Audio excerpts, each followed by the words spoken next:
위기라는 것은 두 가지입니다. 하나는 심리적 위기가 있습니다. 두 번째로는 실제적인 위기가 있습니다. 오늘의 위기가 심리적 위기이든 실질적인 위기이든 우리 그리스도인들은 어떠한 상황 속에서도 어디에 있든지 하나님을 바라볼 수 있어야 합니다.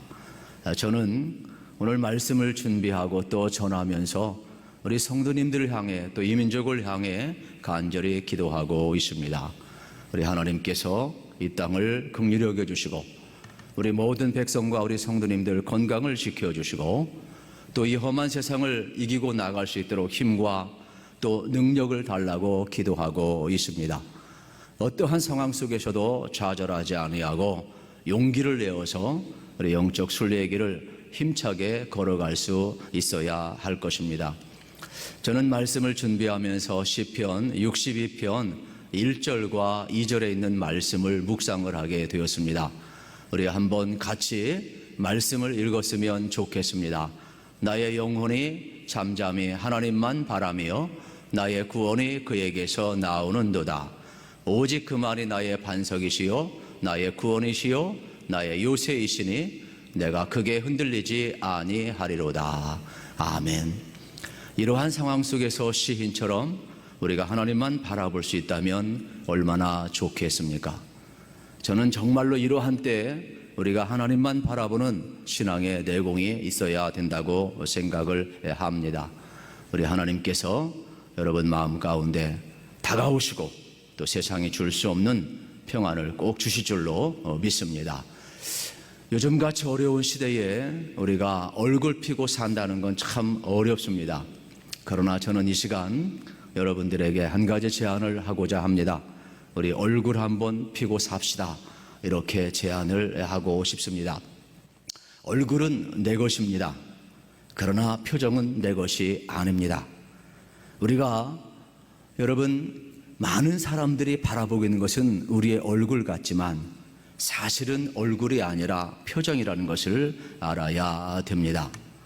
우리 얼굴에는 많은 구멍이 있지만은 우리 인체에 10개의 홀이 있다고 합니다.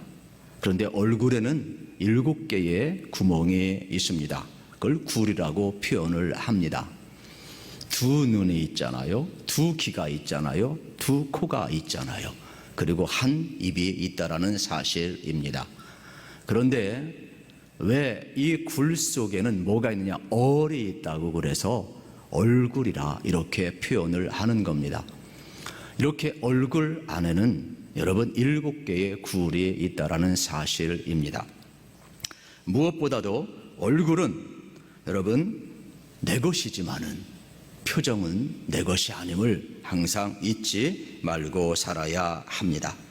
사람들은 얼굴을 보는 것 같지만 표정을 보고 영향을 받기 때문에 그렇습니다. 실질적으로 얼굴에는 80개의 근육이 있다고 합니다. 이 80개의 근육을 가지고 표정은 7,000개의 표정을 지을 수 있다고 합니다. 우리가 기왕이면 여러분 어떠한 표정을 지을 때 7,000가지 중에 우리가 어떠한 짜증나는 표정이라든지 화난 표정이라든지 싫어하는 표정이라든지 싸늘한 표정보다는 우리가 긍정적으로 밝은 표정 또 아름다운 미소 웃는 표정을 지으면 얼마나 좋겠습니까? 물론 우리의 현실이 척박한 것 잘 압니다. 그러나 우리 안에 예수님이 계시니까 우리 성들이 이 땅을 어떻게 살아가야 하느냐? 저는 밝은 미소를 짓고 우리 영혼의 미소뿐만 아니라 우리 얼굴에 정말로 하나님의 얼이 들어가 있어서 예수님이 계셔서 우리가 미소를 짓고 살았으면 좋겠다는 마음으로 말씀을 준비를 했습니다. 실질적으로 여러분 오늘 시대를 살아가면서 우리가 얼마나 어려운지 다 압니다. 저는 목사이기 때문에 많은 사람의 얼굴을 보게 됩니다. 또 설교를 하다 보면 우리 성도님들 한 분 한 분 얼굴을 다 보는데 굳은 얼굴보다는 그래도 목사를 바라보는 거나 위로부터 내리신 하나님의 은혜를 사모하는 그 간절함이 있고 또 환하게 미소를 짓고 있으면 한 번 볼 것 두 번 보게 되는 것입니다.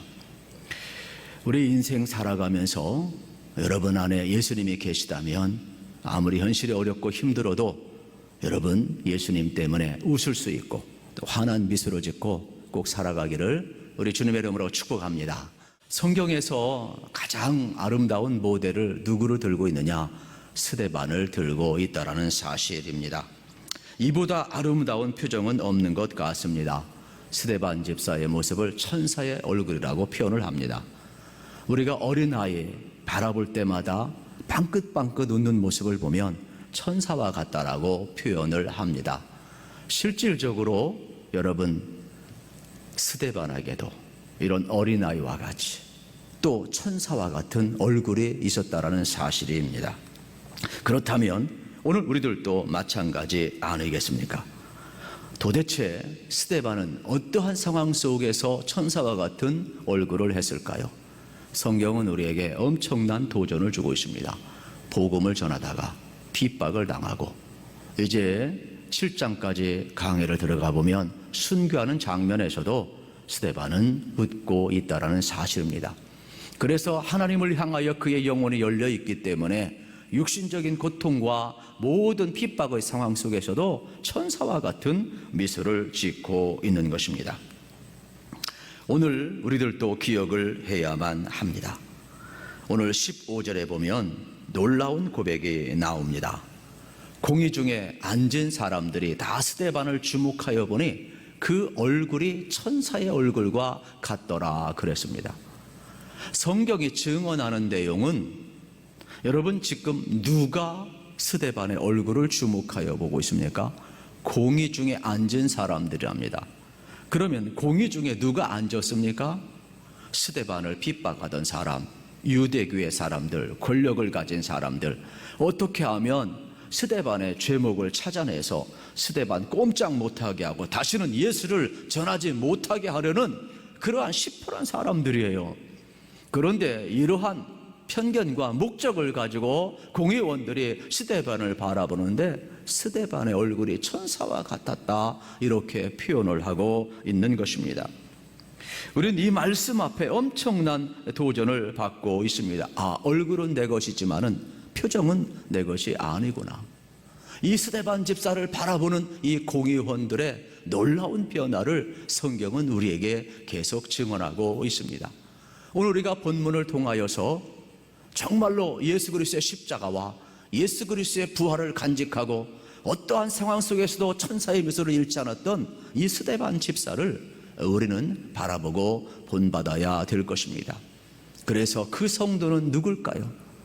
우리는 성경 속에 나오는 여러분 스데반이고 동시에 오늘 우리 삶의 현장에 우리 자신이 이렇게 스데반의 미소, 스데반의 신앙, 스데반의 인격, 스데반의 삶을 우리가 본받았으면 좋겠습니다. 첫 번째로 스데반은 하나님을 향해서 소명의식을 가지고 살았다는 사실입니다. 그는 하나님의 부르심을, 그는 하나님의 선택하심을, 그는 예수 그리스도 안에 나타난 그 하나님의 사랑에 붙들려 산 인물이 되겠습니다. 스데반 집사의 이름의 뜻은 면류관, 승리의 왕관 이러한 뜻이 있습니다. 실질적으로 신약교회가 출발을 하고 이름 그대로 이름값을 하며 산 사람이 있는데 그게 바로 스데반입니다. 복음을 전하면서 그는 최초에 어떻게 보면 신약시대의 순교자가 된 것이죠. 그러면서 그는 영광스럽게 하나님이 주신 승리의 면류관을 쓴 인물이 되겠습니다. 스데반은 성경 곳곳에 나올 때마다 충만이라는 단어를 빼놓을 수가 없습니다.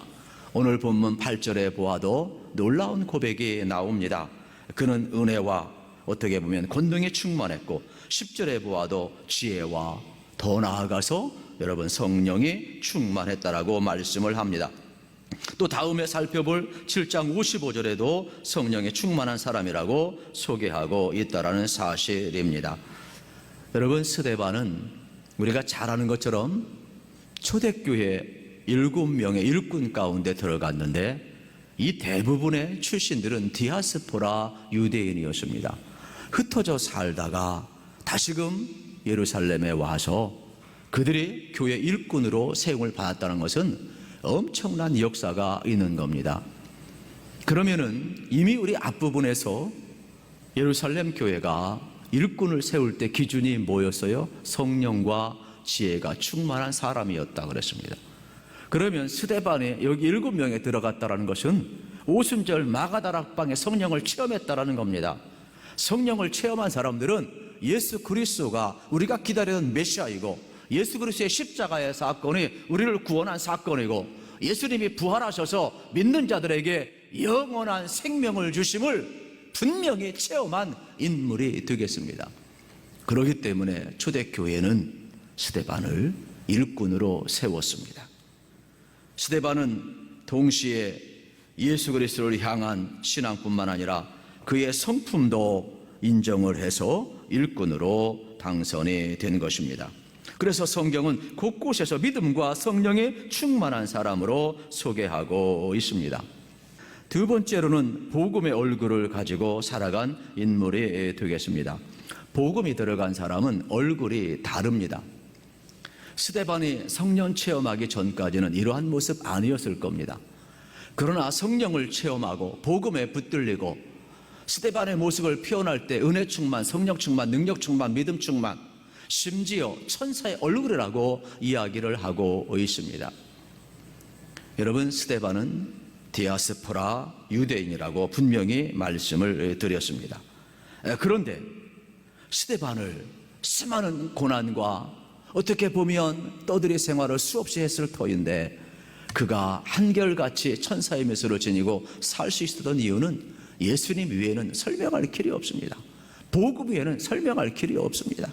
그래서 스데반 집사는 특별히 예수 그리스도를 만나고 예수 그리스도 안에서 그는 복음의 얼굴을 하고 살았다는 사실이 되겠습니다.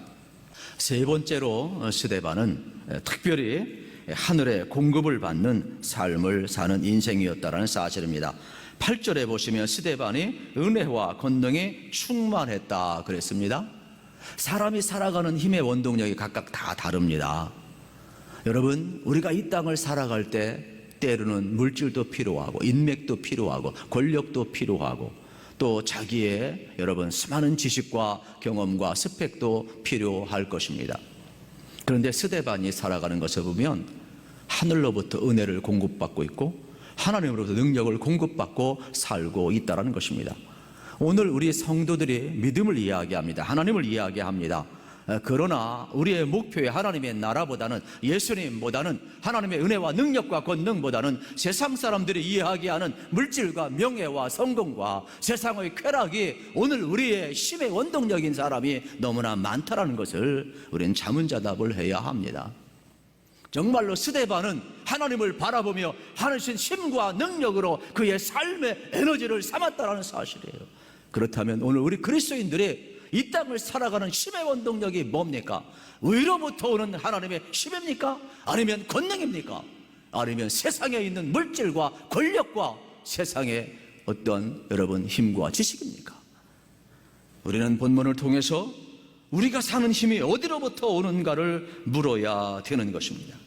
간절히 바라기는 스데반은 세상의 방식이 아니라 하나님이 주신 힘, 하나님이 주신 은혜, 하나님이 주신 권능으로 살아갔다라는 사실이 되겠습니다. 오늘 우리들도 기왕이면 이 땅을 살아가는 동안 여러분, 우리는 하나님의 은혜 없이 살 수 없습니다. 우리는 예수님이 모든 것을 다 가지고 계시기 때문에 우리는 예수님 안에서 사는 훈련을 해야 합니다.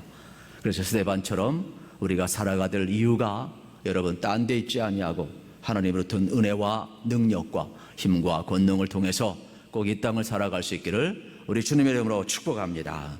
스데반은 언어조차도 하늘의 언어를 사용하고 있습니다. 오늘 10절에 보면 스데반의 지혜와 성령으로 말함을 그들이 등이 당하지 못하였다. 이 디아스포라 유대인들이 오늘 본문에 많이 나오잖아요. 흩어졌던 유대인들은 어려운 환경 속에서 살아야 되기 때문에 대단히 적응력이 뛰어납니다. 그리고 유대인들은 어릴 때부터 예나 지금이나 언어 교육 최소한 2개, 4개 언어를 다 합니다. 그리고 다른 문화권 속에서 살았기 때문에 생존을 위해서 그들은 아주 탁월한 창의성이 있고 능력이 있습니다. 그래서 유대인들은 흩어져 살아도 어느 곳에 있든지 계속해서 번성하고 나로 없는 서름 속에 살았지만은 결코 역사 속에서 사라지지 않음을 우리는 보게 됩니다. 그래서 경제나 또 어떻게 보게 되면 금융이나 또 산업이나 또 그들이 가지고 있는 이 지식과 기술들, 그 당시는 또 이들이 흩어져 살았지만 회당을 짓고 율법을 계속해서 가르쳤기 때문에 율법에 능통한 자들입니다. 그런데 그들이 예루살렘에 와서 어떻게 됩니까? 스데반과 논쟁하는 장면이 오늘 본문이에요. 그런데 이 똑똑한 수많은 사람들이 스데반과 논쟁을 하는데 이기지를 못해요. 왜요? 그들은 자기들의 지식, 경험, 세상의 학식 이런 것 가지고 논쟁을 했지만은 스데반은 뭐라 그랬어요? 하나님이 주신 지혜와 하나님이 주신 능력과 하나님이 주신 성령의 권능을 따라서 말하고 있다라는 겁니다. 오늘 주신 말씀처럼 여러분 성령과 지혜가 충만해서 어떠한 논쟁에도 여러분 꼭 능력으로 이겨나가시기를 우리 주님의 이름으로 축복합니다. 그래서 우리는 이 땅을 살아가면서 하늘의 언어를 쓰는 비법을 배워야 하는 것입니다. 우리가 처한 상황 참 어렵습니다. 그럼에도 불구하고 우리는 우리 마음에 하나님이 계시니까, 우리 마음에 예수님이 계시니까 우리가 복음의 얼굴을 하듯이 복음의 언어를 쓸 줄 알고 하늘의 지혜와 하나님의 능력으로 우리가 세상을 살아가야 된다는 사실입니다. 간절히 바라옵기는 여러분 오늘 이 어려운 현실 속에서도 너무 감정적인 반응이나 세상의 반응에 여러분 따라가지 마시고 다시 한번 하나님 앞에 기도하시고 말씀 앞에 붙들림 받으어서 하나님 주신 지혜와 능력으로 꼭 하늘의 능력, 하늘의 언어, 하늘의 믿음을 여러분 사용하시기를 우리 주님의 이름으로 축복합니다. 마지막으로 우리가 함께 나누고 싶은 것은 15절을 다시 보고 싶습니다. 왜냐하면 스데반은 마지막 순간 뭐라고 이야기합니까? 공의 중에 앉은 사람들 앞에서 다 스데반을 주목하는데 그 얼굴이 천사의 얼굴 같았더라. 마지막 순간까지도 이 논쟁하고 나중에 7장 끝부분에 가보면 순교할 때에도 오직 그는 믿음의 사람으로 삽니다. 그는 하나님의 파송된 사람으로 살아갑니다. 그는 복음의 사람으로 살아갑니다. 그는 천사의 얼굴을 결코 잃어버리지 않습니다. 그리고 하나님의 영광을 분명히 지향하고 있는 모습을 우리가 볼 수 있다는 사실이 되겠습니다. 저는 이 모습을 보면서 천사의 얼굴 같다. 이 말은 두 가지로 해석을 할 수가 있습니다. 하나는 하나님이 스데반과 함께 했다는 뜻입니다.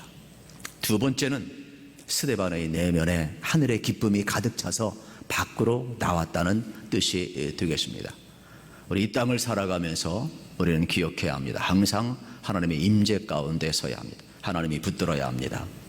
그리고 동시에 우리 안에 계신 예수님이 여러분 우리의 슬픔을, 우리의 이 아픔을, 우리의 여러분 수많은 이 상한 감정들을 치유하셔서 예수님으로 인한 기쁨 세상이 결코 우리 빼앗을 수 없을 것입니다. 저는 여러분에게 간절히 제안합니다. 여러분 안에 예수님이 계시다면 세상의 슬픔을 이기십시오. 여러분 안에 예수님의 말씀이 있다면 세상을 말씀으로 이기시기를 바랍니다. 그래서 우리가 목표로 지향하는 것은 철저하게 하나님의 영광을 위해서 우리는 살아가야 된다는 사실이 되겠습니다.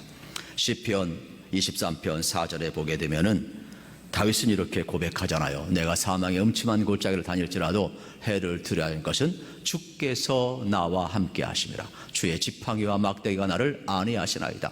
주께서 나와 함께 하심이라. 스데반은 어느 곳에 있든지 하나님이 함께함을 믿었습니다. 디아스포라 흩어지는 삶을 살 때에도 하나님이 함께함을 믿었습니다. 지금 복음을 전하며 권력을 가진 사람들이 핍박을 하고 예수를 전하지 말라고 하고 수없는 압박을 가하는 상황 속에도 하나님이 함께함을 믿었습니다. 믿음의 삶이란 다른 것이 아닙니다. 어떠한 상황 속에서 하나님이 나와 함께함을 믿는 겁니다. 임마누엘 신앙은 세상을 이길 힘임을 우리에게 가르쳐주고 있는 겁니다. 그래서 다윗도 마찬가지죠. 수많은 인생의 사망의 골짜기를 지날 때에도 담대하시던 이유는 한 가지입니다. 주께서 나와 함께 하시 나를 붙들기 때문입니다. 오늘 우리 성도도 마찬가지입니다. 여러분 이 땅을 살아가면서 우리가 잊지 말아야 합니다. 세상의 권력은 짧은 거예요. 세상은 금방 다 지나가는 거예요. 팬데믹도 지나가는 거예요. 그러므로 우리가 지나친 두려움이나 세상의 상식 앞에 우리가 매몰되어서는 안 되는 겁니다. 저는 여러분들의 하나님이 함께함을 믿으시고 그 어떤 것보다 크신 하나님을 보시길 바랍니다. 권력자보다 더 크신 하나님, 질병보다 더 크신 하나님, 천지를 창조하신 하나님, 역사를 주관하시는 하나님, 우리의 삶을 얼마든지 새롭게 하실 그 하나님을 바라보고 그 하나님을 의지하며 우리 성도가 살아가야 되지. 우리가 믿는 믿음의 째째에서는 안 되는 겁니다. 비겁해서도 안 되는 겁니다. 우리는 철저하게 하나님의 살아계심을 믿고 하나님이 얼마든지 나를 바꿔갈 수 있음을 우리는 믿어야 되는 것입니다. 저는 여러분 안에 예수님이 계신 것을 잊지 않고 강하고 담대하게 살아가시기를 축복합니다. 우리 다 죄인들 아닙니까? 그런데 우리 하나님의 은혜가 왔잖아요. 우리는 예수 그리스도의 십자가 은혜를 받았잖아요. 우리 하나님의 은혜가 있기 때문에 여러분, 하나님의 은혜가 부음받아서 우리 지옥 갈 사람들, 우리 사망에 이를 사람들, 우리 다 죄인인데 알고 지었든 모르고 지든 여러분, 우리는 다 죄인 아닙니까? 그런데 하나님의 은혜가 임해서 오늘 우리가 주님을 바라보고 주님을 닮아가고 주님의 인격과 성품을 가지고 살아갈 수 있다는 것은 놀라운 반전 아닙니까? 우리는 이걸 기억해야만 합니다. 이 땅을 살아갈 때 우리는 다 죄인이지만은 우리 안에 예수님이 계시기 때문에, 예수님이 십자가에서 우리의 모두는 다 씻어 주었기 때문에 예수를 주로 고백하는 사람마다 누구나 다 의인이 되고 누구나 다 하나님의 자녀로 권세를 가지고 살아갈 수 있다는 사실입니다. 그래서 사도 바울은 빌립보서 2장에서 이렇게 우리에게 가르쳐주고 있습니다. 너희 안에 이 마음을 품으라. 곧 그리스도 예수의 마음이니 그는 근본 하나님의 본체시나 하나님과 동동됨을 취할 것으로 여기지 아니하시고 오히려 자기를 비워 종의 형체를 가지사 사람들과 같이 되셨고 사람의 모양으로 나타나서 자기를 낮추시고 죽기까지 복종하셨으니 곧 십자가의 죽으심이라 그랬습니다. 여러분 안에 예수님을 모시고 사시고 예수님을 드러내는 귀한 인생을 살아가시기를 우리 주님의 이름으로 축복합니다.